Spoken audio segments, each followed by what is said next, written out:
Magandang umaga, kumusta po? Narito po ulit ang update natin para sa lagay ng ating panahon ngayong umaga po ng February 5, 2024 na kung saan sa ngayon po ay easterlies pa rin ang hangin na patuloy po na umihip dito sa ating bansa habang yung amihan ay nandyan po ngayon sa may Thailand at posibleng this weekend ay muling lalakas ang bugso po nito patungo po dito sa ating bansa at ito naman ay pinapakita ng forecast model natin pong ginagamit hanggang po sa susunod na 2 linggo.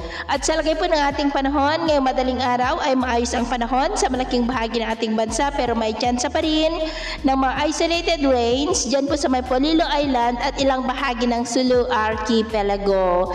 At mamaya po ay sisikat ang araw sa malaking bahagi ng ating bansa pero may tsansa pa rin ng maulap na kalangitan with isolated rains dyan po sa may Maconacon, Divilacan, Palanan, Aurora, ilang bahagi ng Quezon, Oriental Mindoro, Eastern Samar, Dinagat Island at Surigao del Sur. At mamayang hapon, maayos pa rin ang panahon sa malaking bahagi ng ating bansa maliban po sa mga tsansa ng mga isolated light rain sa ilang bahagi po. At sa atin naman po mga baybayin, medyo maalon po sa silangang baybayin ng Visayas at Mindanao na ang mga alon ay posibleng aabot din hanggang po sa 1.5 to 2.5 meters height. Kaya hanggat maaari ay iwasan muna natin ang papalaot dyan po sa mga may kulay pula para mas makaiwas sa mga sakunang pangkaragatan. So yun po ang latest update natin sa araw na ito.